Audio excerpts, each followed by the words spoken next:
welcome to our YouTube with guests. Today we have Chandni and Brenda. Welcome. Thank Hi you. there. Before we get started, I just want to make a couple announcements. We do have a group Kundalini activation that is scheduled for June 12th coming up if anyone is interested. We also have a new course. It's about mentorship for navigating the dark night of the soul. And I think that is scheduled for June 25th. So if anyone is interested in those, you can go to our website and find that information. So Chandni and Brenda, do we have your permission today to use this video on our YouTube channel? Yes, you do. Thank you. Thank you. All right. So usually the format is we just kind of go back and forth between both of you. Whoever would like to get started first, feel free to, wave your hand at me or whatever you'd like to do, and we'll get started. All right, Chandni, go ahead. So the first question I have for Athena is, when I was just into religion and living my normal life, working and having a family, it seems like everything was happening at the right time, and there were a few ups and downs, but the time seemed okay. But the moment spirituality came into my life, the feeling is like you need to rush for something. You're trying to reach somewhere. So the time doesn't seem enough after spirituality came into my life. You feel like you're rushing to reach somewhere. Why Yeah. is that? Yeah. Well, it's because you think there's somewhere that you're going or something that's going to change dramatically in your life. One of the things that Robin found the most pleasurable in the awakening process was that thing that you're talking about ended. And eventually what happens is when this thing comes full circle, that feeling or that insatiable desire to meet something, find something, or need something is the thing that will go in full connection. You will not have that feeling anymore. And you will recognize that you are always connected, that you always had that very tight and close connection, that you thought that you had to perfect or do something or invite something or be different, maybe perhaps than what you are in order to achieve some type of a connection. Emotion that is felt in your experience is communication really between you as a human and you as a divine counterpart. You are living this spirit experience that you are in sovereignly and individually. And even though others are interacting in it, their role really is to mirror back to you how you're interacting in it. So everything that you are receiving in the form of mirrored responses or experiences with others is actually your doing. It's your emotional base that is creating them. And so once you really get that understanding, you stop blaming, you stop looking outside of yourself for anything, for the way that it makes you feel, and you start realizing that there is an internal emotional system within yourself that is creative and that is actually being used to create reality. And therefore, it is what is making reality. Reality, we have said over and over before, is not necessarily real. It's something that you are perceiving and believing based upon experience in this life, past lives, and perhaps your lineage is contributing to the way that you draw conclusions in your life. And therefore, this is how you attract. And then this is what you see in mirrored results from others. And then you begin trusting and believing in that. And what we try to do is expand that belief outside of third dimensional reality in form to another reality that is being created alongside of the one that you are presently focused on, that there is a higher virtual reality, we could call it that, a fifth dimensional reality in which everything that you have felt has been used to cultivate another reality that could come into form based upon you acknowledging it and knowing that it is there. The way that we try to teach this is through the observation of how you are feeling in the present reality that you have created. As you gain awareness of the emotions and of the mirrors that are coming to you from others that you're interacting with in your experience, you start to recognize the emotional base that you are holding that is creating everything that you are seeing in form. As you start to look a little bit to the outside at what might be created by some of the emotions that you have felt as a human that perhaps were in density or a lower tone feeling, the universe has received you in those feelings from moment to moment and then has cultivated experiences that would be very satisfying, that would come to you automatically if you were not continuing to hold in a lower frequency or a lower creative pattern that maybe you have become accustomed to. Not sure if that answers your question. If you have something further, you can come back at us. No, it definitely makes sense. I do understand exactly what you said. Thank you so much. You are welcome. Brenda, did you have a question? Yes, hi there. Thanks so much again. Gosh, I'm just wanting to just ask Athena actually if you know, how do we know that there's a certain chakra that's kind of imbalanced? And just being guided on that, I just feel like I've got to a point now where I've really expanded, and thank goodness for your teachings too. And just listening to you guys, I've been listening for ages now, and really for the first time embracing it and actually understanding it at a point where I'm a different person. And I lost my son 3 years ago, so I went on a soul search, and eventually I find that I can say that um, nothing makes me happier than I feel right now. But I kind of am trying to still get to the parts where if there's anything else that I can do. Yeah. Sometimes I feel like I've had a Kundalini awakening already, but there must be something more. Yeah. Well, your life experiences are what reveal to you whether you are holding lower tone frequencies or things that are attractive in a way that perhaps you don't like the way that they're feeling or the way that they're coming to you. And so our question to you would be, as you look over your whole life, as you look at your clarity, your communication, your relationships, your control or others controlling you, your physical form expression, and then your desire in how you would like to live in the world, money, ability to travel, living out and having the means to do it in the way that is satisfying to you.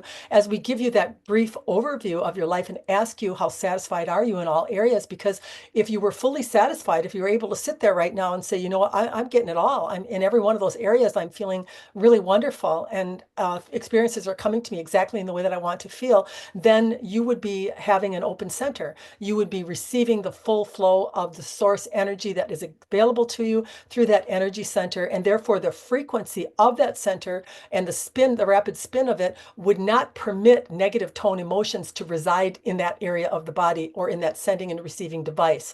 And so when we ask you that question, how do you feel overall in all areas of your life, what pops up as needing more satisfaction? Well, that's exactly it, because I feel bad in a way saying it, but I really feel satisfied in every single area. I mean, I'm still a human, but I'm in awe of my life every day, and I'm I really am in love with everything. And so I don't know what more there is to do, except, I mean, gosh, I'm truly blessed after what I've been through. It's been a hell of a journey. Mhm. And but I can see myself as an empath when I was very emotionally reactive before. I understand now, as your teachings are, that you're the only one responsible for how you feel. And so I used to be very reactive with my husband because he's very hardworking and absolutely divine, but very disconnected with giving emotions and what have you. And we had an altercation recently, and it really floored me because I reacted badly, but then I was over it so quickly. But it's funny, it's the same triggers that come up all the time. And now I'm managing to really go like, I think I laugh at it now. I go, my gosh. So Yeah. Well, it is to be alert or aware, because in a open flow or in a connective state, if your heart center is open, you wouldn't really be having the triggers, or you wouldn't have the situations or circumstances that keep coming up over and over again. So it's not about building up a tolerance or it's not about learning to ignore certain things and not let them bother you. It's more about accepting the emotions that are coming up and not necessarily looking at them as a bad thing or as a negative, if you will. And so some of the emotions that come up for you in regard to your exchanges with your husband, what would you identify those as? I'm not quite sure what you mean. I would identify If them you were to have a, as, if you were to have a conflict with him, how would you generally feel in it? What would be the emotion that would be coming up? it would be that he doesn't understand what I was trying to say. So you feel So, misunderstood. yeah, he's never wrong. So if I try and come to him and say that's how I felt about something, then Yeah, he yeah, would never come to the party and look at it and say, really? yeah. You know, So stand back and you say, no, you it's just told us that you were fully satisfied in all areas, but we're finding an area in communication that is not 100% satisfying to you. yes, for like 6 months, and all of a sudden it'll happen. you Yeah, know? So yeah. it's like Because split it's like and a then, tube of toothpaste that when you wind it up and get to the bottom, it can start to squirt out other areas, maybe in places that you were not expecting it to. Yeah. So you're doing a pretty good job of observing yourself and containing yourself, but we would like you to do a better job of surrendering and allowing yourself to really feel how you truly feel, because that's how you cultivate the relationship in the way that you want to feel it, not by governing, not by policing, and certainly not by suppressing an emotion. You actually look at the emotion that's coming up. When you have a negative emotion, as you would deem it, it is not something to be gotten rid of. It is a call to heal. So there is a divinity part of you that is flowing a current through you in a very high frequency that would contain interactions in relationships in a really connective and satisfying way. And so every moment and every day, it is attempting to do that based upon how you felt in the ones that you're in. So it doesn't expect you to not send out a signal when you are feeling negative, because it needs that signal to cultivate the preferred experience. And so what we would like you to do is to start to observe yourself in the negative emotion that you have in the communication, and then accept it, surrender to it, and be grateful to yourself for feeling it, because you would prefer to not have that feeling in the exchange. And in that way, the universe can cultivate or flow the experience. When you move to an emotion that is negative, you have left the conscious moment and you've gone to a moment where there is the existence of a frequency that you have transmitted many times before that is still creative in your experience. So if we were to ask you that if you ever felt growing up as a child that you felt as though you were not seen, you felt as though you were misunderstood, you felt as though others maybe did not regard you in a way that you wanted to be regarded. Do you ever have any of those experiences when you were growing up? yeah, absolutely. Yeah, so Absolutely. that's what you're being called to heal. So it's not about getting rid of something. It's not about judging something that comes up. It's about recognizing a frequency that is not of my source, that is creating unconsciously in my experience in the background. And it's related to something that happened a long time ago, isn't it? Yes. Yeah. So I look for these opportunities. That's what we call negativities. They're opportunities to heal.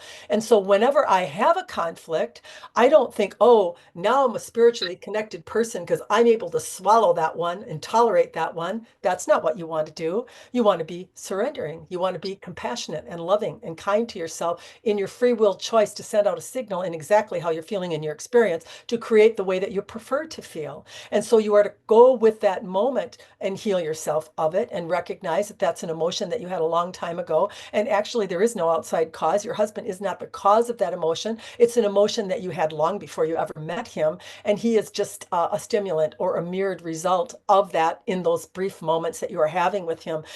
Some people think on the spiritual path that they're going to create an atmosphere of zero resistance. We don't think so. It's not very probable. And so there's always going to be something that's coming to you in your experience that you don't prefer. You are a feeling being. That's what a human is. And you are to feel to create a preferred reality. That's what you're actually doing. So to expect that you will never feel a negativity would not be an accurate thing for you to assume. You are to pay attention, of course, and be awake and observe yourself and how you feel, and then offer yourself compassion and understanding and love for the feeling that you are emitting in your free will, and therefore your experience will shift and start to form around that way of being. Absolutely. Thank you. Yeah. Thank you. Chandni, did you have another question? Yeah, so I actually almost registered for the Kundalini class that Robin has, Athena has, few months ago. But then one of my friend who's also on the spiritual path, she came to see me and I said that I'm thinking to register for the Kundalini class. And we had a discussion and she said, don't try to push anything in terms of spirituality. Let things happen naturally and think of your family. What if you'll experience dark night of the soul? We don't know if this is the right time for you.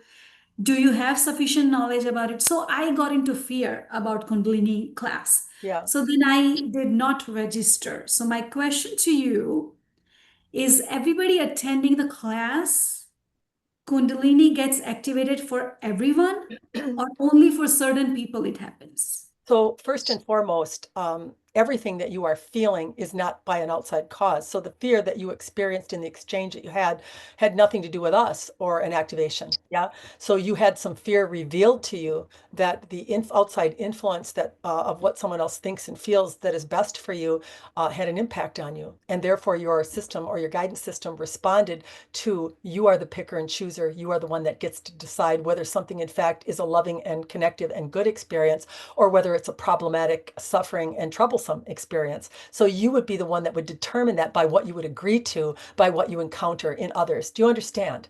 Yes. Yeah.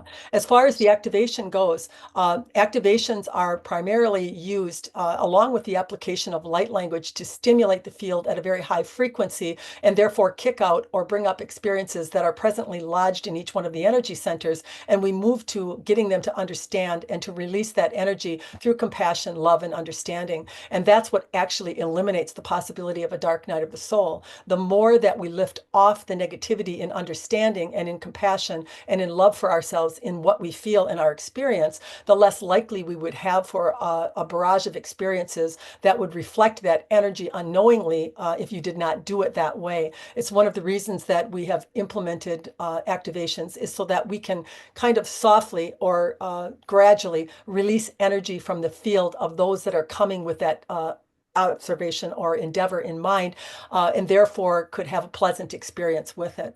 One must understand whether the Kundalini is activated through force or whether it comes very naturally. There is going to be an upheaval. There is going to be a recognition of what it is that is contained within oneself that is creating in negativity. That's actually the goal. That energy, the high frequency that it carries, cannot sustain itself in a low frequency being. So anything that you are holding at a lower frequency needs to be expelled and will be expelled by that energy. Once the 7 energies centers are open by the human intention and by this very gradual process of observation and focus on the energy centers, that energy can go on to open up over 100 energy centers inside of the body. And that work is actually done by those 7 energy centers working in the background while the human is presently experiencing. So the Kundalini energy, to be clear, is a universal energy. Every human has it at the base of their spine. They come into the experience holding just enough or allowing enough of that energy to escape up into the 3 lower energy centers. It's why we call it third density. It's where the third density perception of lack, of lust, of rage, of anger, of not enoughness, of survival mode that a lot of humans are in is primarily when they are focused in or kept in the 3 lower energy centers. As that energy starts to be released and the pressure is taken off and that heart center starts to open, this is the recognition that I create by my focus and by my intention. You gradually start to open up that center. That would not occur unless some of the negativities had actually been released in the lower centers, or it could actually be a very spontaneous reaction. And we understand that spontaneous risings sometimes can be uncomfortable. However, there are many who have spontaneous risings who are not even entertaining the idea of Kundalini energy. So we are led to believe or understand that this is an evolutionary process and we do not know when our moment is coming or when our time is coming. Certainly by focus, you may precipitate a rise sooner rather than later, but there are many who have a rise and have not at all focused on the Kundalini energy at all, which kind of negates the idea that there is a right and a wrong way to do it. In Robin's case, she had what was a focused or consciously focused rise. She knew what she was doing. She was intending to awaken the energy. We would say that her vessel was not fully prepared. She did endure what she would call the dark night of the soul, but she went on to now be a teacher and knows every angle of that energy, and therefore it was the right path, wasn't it, for her? And so it is very difficult for another to come in and actually guide you on your own journey, because you have a knowingness within you. You have an ability to discern what it is that is correct or not correct for you. And that is the guidance that you should really follow, you see. Yeah, makes sense. 100%. Thank you, Chandni. Brenda, do you have another question? Yeah, that's actually great. That was really a fantastic answer there. It was got a lot out of that because I also was very interested in the Kundalini as well. Mhm. And just on my own in the meantime, because I really wanted to sign up for you guys' course too, is that just focusing on the energy centers individually, does that make a difference? To actually help clear things, to actually give that attention also in our Yeah. meditations, I sort of like Yeah. do that and try and Yep, get them to spin. absolutely. And Yeah, yeah. You are conductors of light. It's what you are. Yeah. When a Kundalini activation occurs, one will feel as though they have encountered lightning or what can feel like a strike of lightning, a quite electrical type feeling. And so recognizing that you are conductors of light and that there is a light force that is actually being conducted through your energy centers, and that you can either enlighten yourself by allowing more light in through the love of self, through becoming connective to your source by accepting yourself and your free will choice of how you feel in your experience. That's the love of self. And then the source part of you loves you unconditionally in that feeling. It has no judgment or condemnation or regret or thought that you should change how you felt. It immediately takes the frequency of whatever you feel and lifts it to the frequency of which it is part of, which is a high vibration. And it cultivates experiences in that large grid or network that it is part of that would flow to you automatically through your energy centers, provided you had felt and released the energy in the knowingness of what you have done. Some humans like to attach to the emotions. They don't like themselves in their control. They don't like themselves being angry. They condemn, they judge themselves and others for different emotional feelings, and therefore maintain a lower frequency and then get the mirrored results that are coming over and over again. If you were to look at the universe as an approaching thing, as an observing thing in itself, coming towards you with experiences that it knows you are wanting by what you have sent to it, as it comes towards your field, it starts to pick up your frequency and determine whether you are in fact a match or not. Is that plug going to fit into the wall that is you?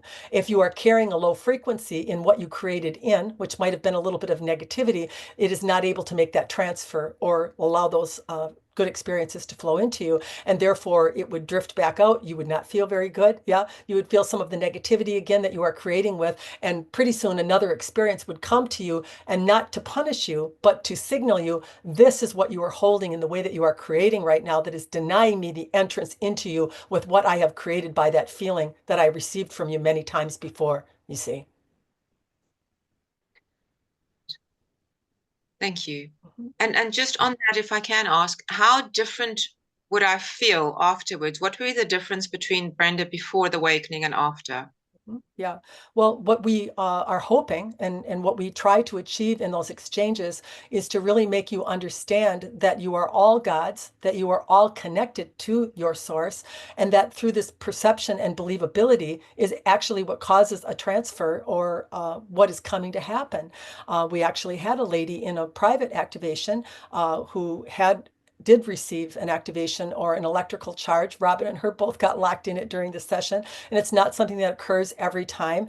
And she wasn't really even what we would determine as someone that was a spiritual seeker or someone that was really well along the path. She had been a part of a religion for a very long time, but what she had was a very loving, a very open, a very accepting, a very knowingness part of herself that she had the ability to make this connection, that she would receive, you see. So a human cannot expect that someone is just going to place something upon them or give them something that they don't have. We want them to come to the meeting and take what they are entitled to in the knowingness that they are the power, that they have the ability, and that therefore the transfer will be made, you see.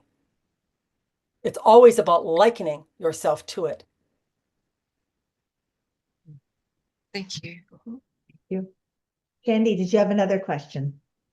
Yeah, so what's the importance of practicing silence and learning how to astral travel for your spiritual evolution? These two practices, like how important are those?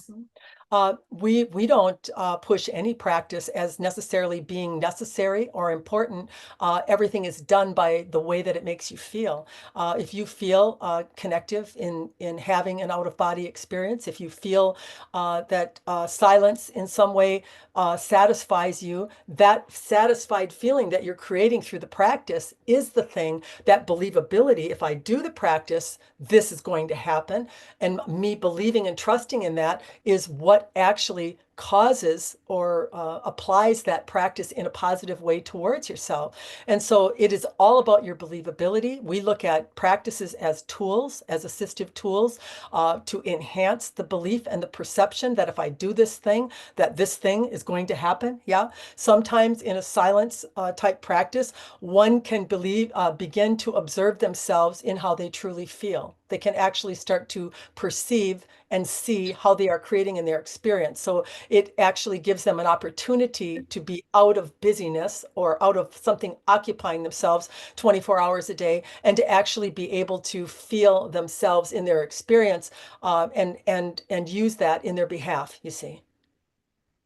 Makes sense. Thank you so much. Thank you. Brenda, back to you if you have another question. Okay, so then what are the other things that you can recommend, just elevating or just helping your process, as in just, is nutrition very important? Obviously sleep and all the rest is too. What else is that you can highlight that's quite important just to Yeah. to expand more, just to So you are indicating once again that there is something that needs to be done in order for something to be done. And we would like to eliminate that perception or belief. Yeah. It is that tool that you are using and so if we were to give you a tool, you are going to go outside of your own power and you're going to believe in the power of something that we have offered. And that is not something that we recommend to a human. We want you to live a life of joy. We want you to live a life of something that you are choosing because of the feeling that you get in choosing it, because you enjoy it. But all the time that you are choosing, we want you to know that anything that you choose empowers it. That's what actually creates.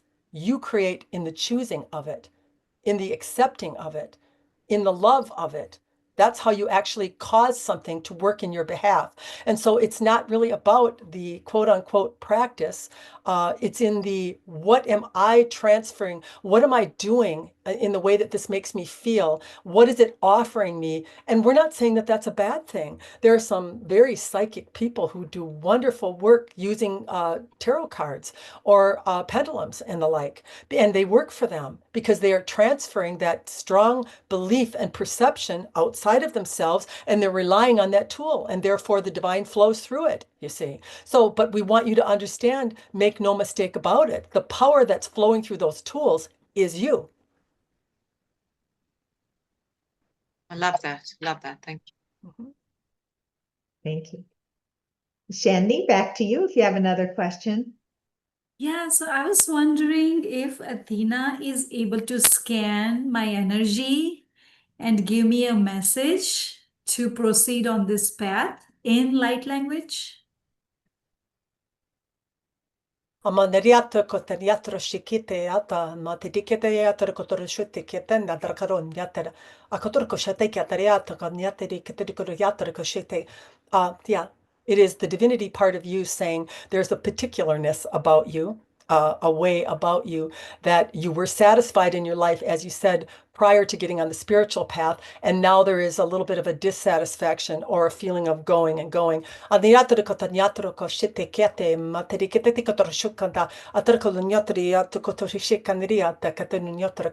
trying to apply to your spirituality the same principles or the way that you do to your personal life.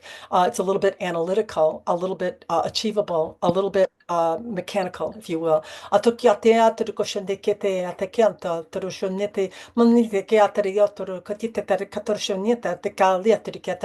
So culturally, you come from a background or a way of being where efforting and working hard and achievability is something that there is a lot of trust and belief in. We're not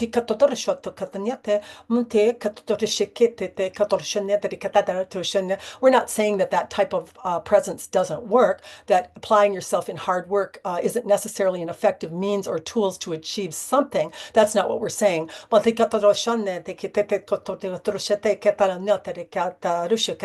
I would like you to do it in consciousness. I would like you to say to yourself, I am choosing to believe that there is more to do. I'm choosing to believe that I have to work harder or in order to create this connection. I'm starting to recognize that I have to claim what I am. I have to claim the way that I feel instead of just believing that I must work hard the same way that I've worked hard at everything else, you see. There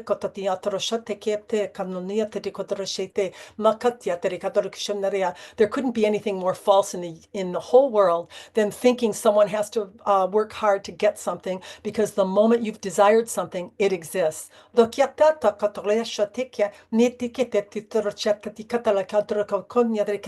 All of suffering is created by the belief or perception that I can't have something, I can't be something, or I can't do something. But something already exists, doesn't it? The frustration that you feel when you think those thoughts is brought on solely by the belief or perception that I have to do it, that I have to work at it, that I have to create it when it's already created, you see. That is your message. Thank you so much. Back to you, Brenda.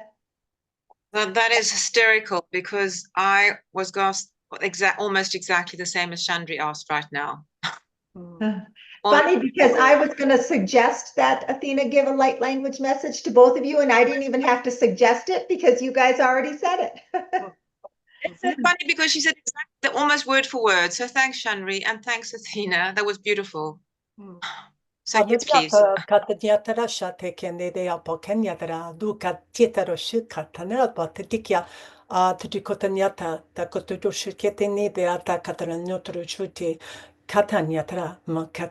is you talking to you now, yeah, Brenda. Atinyata tutikatelina no koto tiate shikete. Monene katikatro nyote katenito ta shaterikete nunti atarashoneke. Don't expect life to be always perfect. Don't expect that you're not living right if it isn't perfect. The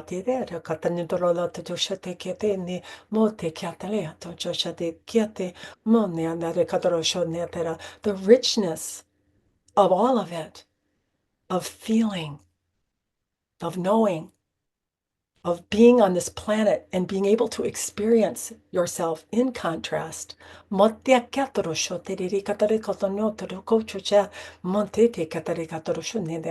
not going to stop. It's never going away. And if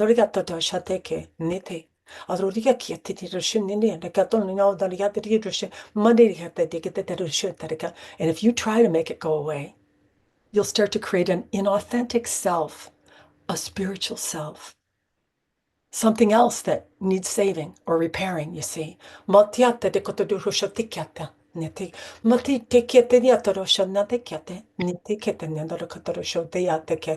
You are free, all of you.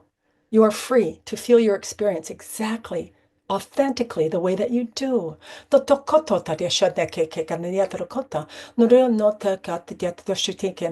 You cannot take out of creation something that briefly was emitted, that just went out of you, that you could not call back. Why